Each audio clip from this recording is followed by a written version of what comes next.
Bonjour, je m'appelle Hervé Marchal et je suis professeur de sociologie à l'Université de Bourgogne depuis 2017, au sein du département de sociologie et du laboratoire interdisciplinaire de recherche Sociabilité, Société et Soi. Auparavant, j'étais maître de conférence à l'Université de Lorraine, au sein du département de sociologie. Je suis co-responsable de l'axe 2 de la MSH de Dijon, de la Maison des sciences de l'homme de Dijon, avec Jean-Christophe Marcel et Karen Bretin-Maffiuletti. Mes recherches portent principalement sur les mobilités quotidiennes, l'habitat pavillonnaire et les rapports à l'espace. De façon transversale à toutes mes recherches, j'ai mené aussi des réflexions sur les processus de construction identitaire des individus.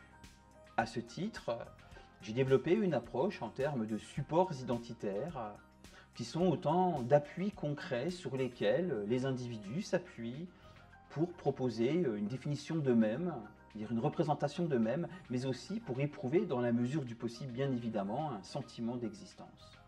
De tels supports identitaires sont aussi bien choisis que subis, conscients que non conscients, etc.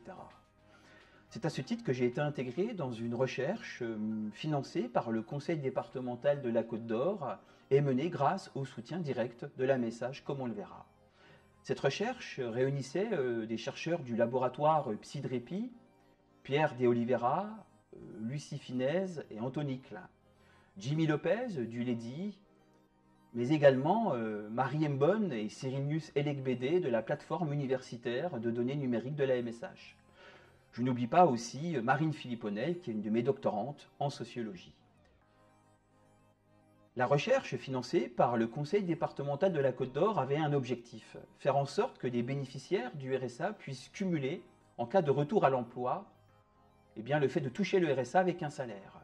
L'objectif était de favoriser le retour à l'emploi et bien évidemment d'aider des personnes, et plus souvent des familles, à sortir de conditions de forte précarité. Ici, je vais présenter le volet qualitatif de notre recherche et dégager des résultats qui font suite à l'analyse de 35 entretiens. Nous avons pu dégager, par exemple, des rhétoriques de dédramatisation ou de défatalisation de sa vie. Ça veut dire que les individus se sentent davantage intégrés grâce à ce dispositif. Ils ont pu, par exemple, acheter une automobile ou faire réparer leur voiture. Pourquoi ? Pour se rendre à des endroits où ils sentent qu'il faut être, pour participer du mouvement global de la société ou tout simplement pour trouver du travail. Nous avons également mis en évidence des logiques de relativisation de l'identité sociale dévalorisante d'assister. Dans ce cas, il s'agit d'être plus qu'un assisté et de pouvoir prendre sa vie en main comme on l'a assez souvent entendu lors des entretiens. Prendre sa vie en main, ça veut dire quoi ? Ça veut dire ne plus être pris par la vie, par les difficultés, par les problèmes d'argent, par les soucis.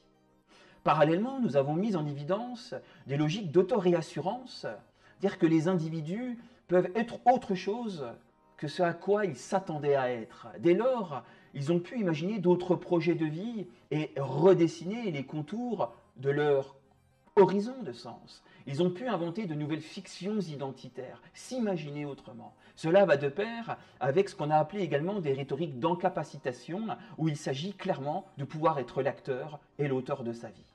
Enfin, nous avons mis en évidence des logiques de consolidation de l'existant. Cela veut dire quoi ? Ça veut dire qu'une fois que le quotidien se consolide, il est possible de souffler, de se poser, de respirer, et finalement, par exemple, d'être autre chose qu'une mère accablée par les difficultés, et de devenir une maman qui, pour une après-midi, va prendre soin de ses enfants en quoi ? En achetant des cadeaux, etc. Bien sûr qu'elle en prend soin par ailleurs, mais là on voit qu'on peut apparaître comme quelqu'un d'autre et aménager d'autres temporalités.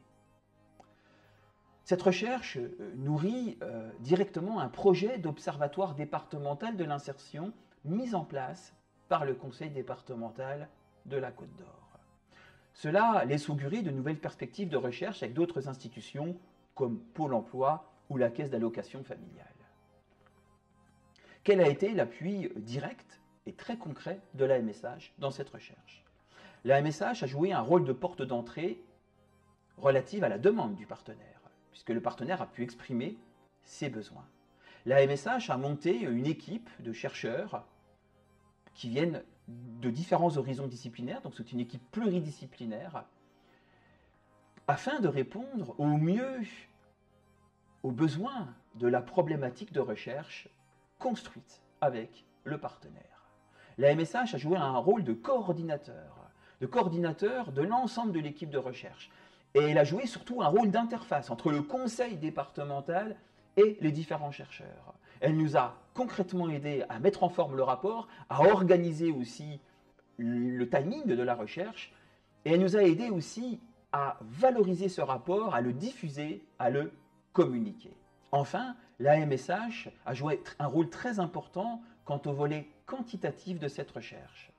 Cyrinius Elegbede et Marie Mboum ont construit une base de données commune à partir de différentes données numériques qu'il a fallu organiser parce qu'elles venaient d'institutions différentes. Cela étant précisé, quelles sont aujourd'hui mes perspectives de recherche avec la MSH? Je me contenterai ici d'en soulever une. J'ai été sollicité afin d'engager ce qu'on pourrait appeler une opération de sauvetage d'un fonds documentaire, le fonds de la Fondation nationale de gérontologie. J'ai répondu favorablement à cette sollicitation parce que je savais qu'à la MSH, des personnes avaient les compétences pour m'aider très directement et très concrètement dans cette opération de sauvetage entre guillemets.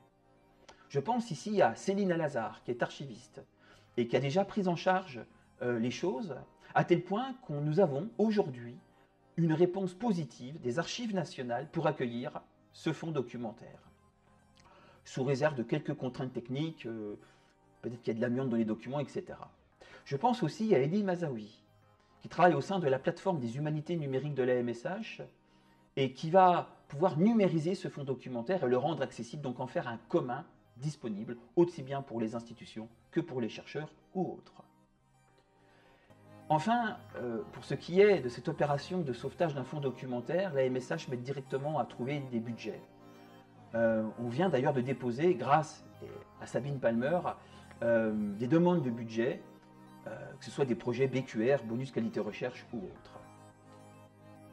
On voit donc que ce soit à travers la recherche financée par le conseil départemental ou ce projet de sauver un fonds documentaire, que la MSH nous aide directement, nous les chercheurs, pour mener à bien des initiatives.